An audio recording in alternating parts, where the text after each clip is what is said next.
शेवटी लग्न म्हणजे हा व्यवहारच असतो की नाही? सांगा, असतो की नाही? व्यवहार असतो की नाही? बघा, पटतं की नाही बघा तुम्ही. सो आनंदीच्या लग्नाच्या वेळेला समोर समरराव होते, म्हणून तुम्ही लग्नासाठी तयार झालात की नाही? बरोबर आहे की नाही? हा, त्यावेळेला जर का लग्न मंडपातला इतर कोणीतरी इसम उभा राहिला असता आणि म्हणाला असता, मी करतो तुमच्या आनंदीची लग्न, करून दिलं असतं. तिथे समरराव होते ना, म्हणून तुम्ही तयार झालात. का समरराव आवडले तुम्हाला? कारण मुलगा श्रीमंत आहे, आपली मुलगी सुस्थळी पडतीये, आपली मुलगी श्रीमंताच्या घरी पडतीये, हा तुम्ही विचार केलात आणि तुम्ही तिचं लग्न लावून दिलं. बरोबर आहे? बरोबर आहे, नाही म्हणायचं नाही. माझ्या मुलीचं अंशुमनशी लग्न झालंय आणि त्यामध्ये मी कोणालाही पडू देणार नाही. बस, माझं स्वप्न पूर्ण झालं, सुष्मिताचं स्वप्न पूर्ण झालं. आता कोणीही कुसपट काढायची नाहीत. अंशुमन आणि सुष्मिता यांच्या संसारामध्ये अडथळे जर कोणी आणायचा प्रयत्न केला ना, तर गाठ माझ्याशी, लक्षात ठेव.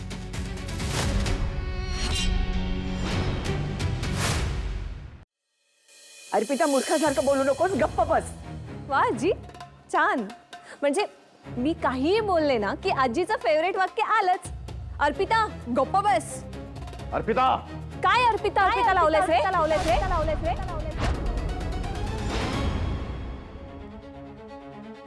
काय चुकीचं बोलले मी? कोण कुठली ती दीड दमडीची मोलकरीण आपल्या घरात येते, सगळ्यांशी गोड गोड बोलते, सगळ्यांना आपलंसं करते आणि एक दिवस अचानक सांगते की तिच्या पोटात अंशुमनचं बाळ आहे म्हणून? मला तर विश्वासच नव्हता या गोष्टीवर.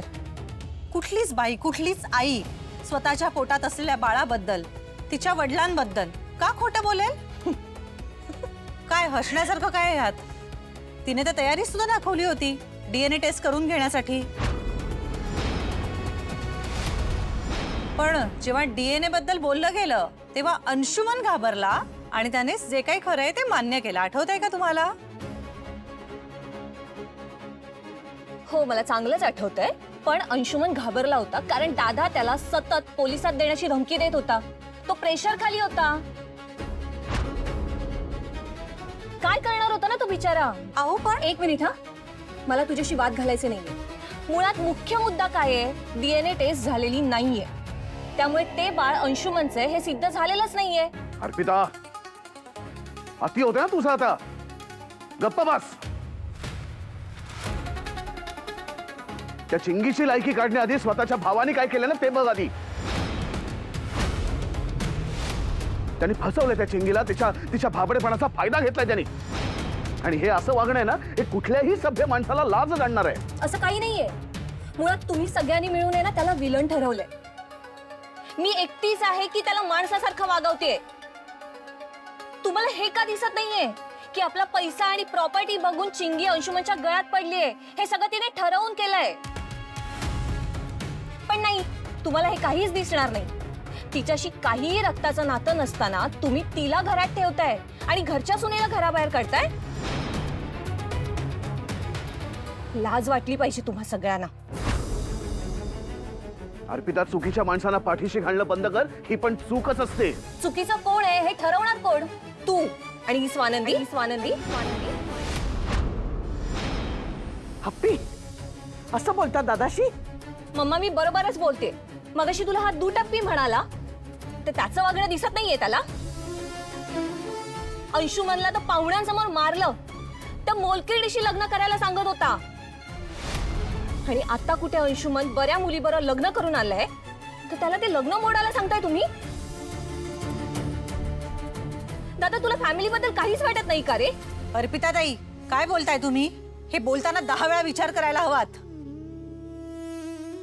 फॅमिली बद्दल काहीच वाटत नाही? ते पण राजवाड्यांना? अहो, ते जेवढे प्रामाणिक आहेत ना त्यांच्या फॅमिली बरोबर आणि फॅमिलीसाठी जेवढे झटतात, तेवढा कुणीच करत नाहीये फॅमिलीसाठी. ते आजपर्यंत जे जे करत आलेत आणि आजही करतात ते फक्त तुमच्या सगळ्यांच्या सुखासाठी करतात.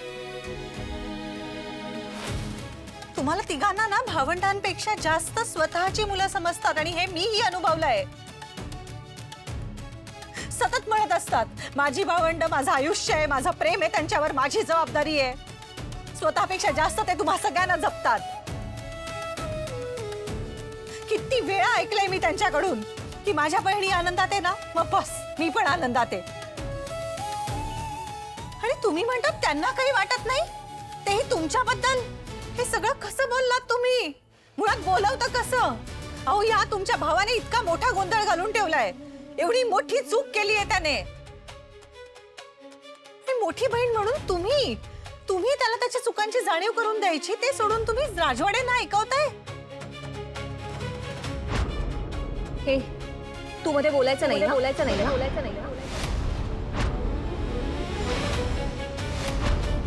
मी आणि माझी भावंड आम्ही काय ते आमचं बघून घेऊ. आम्हाला एकमेकांबद्दल काय वाटतंय ते तू सांगायची गरज नाहीये. तू बाहेरून आलीयस हे विसरू नकोस.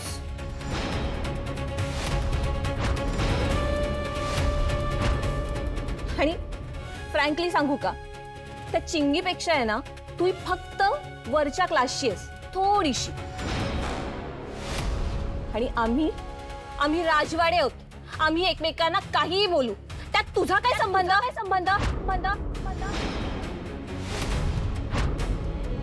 मुळात आहे ना, ती चिंगी हे तुझ्याकडनं शिकलीये. तू कसं इथे आल्याबरोबर सगळ्यांना तुझ्या तालावर नाचवायला लागलीयस, तसं तिलाही वाटलं की तीही तसंच करू शकेल. तू कसं समोर राजवाड्यांना जाळ्यात ओढलंस, त्यांचं नाव, त्यांची प्रॉपर्टी, त्यांचा पैसा, ह्या सगळ्यावर हक्क गाजवायला लागलीयस. या सगळ्या गोष्टीवर आहे ना, आयत्या बिळावर नागोबा होऊन बसलीयस. तसंच तिलाही. अर्पिता.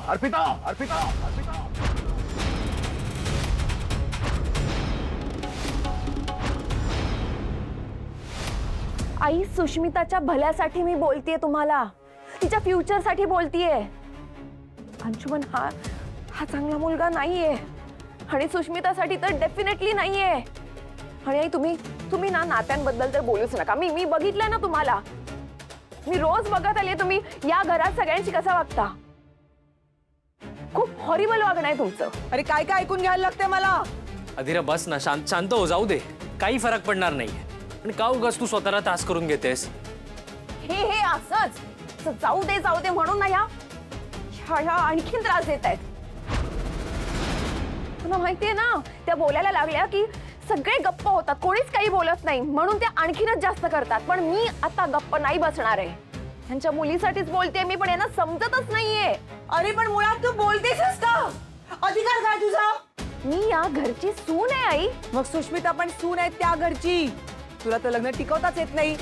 सारखं आपलं भांडते याच्याशी आणि जातेस माहेरी बसतेस. आई, लग्न मोडायची भाषा तर तुम्ही करता, तेही पैशांसाठी. माझं आणि रोहनचं लग्न मोडायला निघाला होता, तुम्ही विसरलं? हा, माझ्या लग्नात जे काही प्रॉब्लेम्स आले ना, ते सगळे तुमच्यामुळे आले होते. तुम्ही नसताना त्या लग्नात तर आमचं लग्न खूप सुरळीतपणे पार पडलं असतं. आई, ऐका ना, प्लीज शांत हो. अधिरा, ऍटलीस्ट तू तरी शांत हो ना. आपल्याला भांडायचं नाही आता. बघ, तुझं सुद्धा ऐकत नाहीये. बघ, ही अशी मुलगी, अरे जी मुलगी आपल्या नवऱ्याचं पण ऐकत नाही ना, तिला इथे या घरामध्ये तिच्या सासरी राहण्याचा काही एक अधिकार नाहीये, कळलं? हकलू द्या अशा मुलीला. हकलून तर बघा. मला बोलतेस तू? हकलून तर दाखवा. काय करणार आहेस तू? काय करणार आहेस? नवऱ्याला बोलते तर बोलतेस, स्वतःच्या भावाला बोलतेस, माझ्या मुलीला बोलतेस, मला बोलते. नाही हकलून दिलं तर बघ, मी तर हकलून देणार. आई,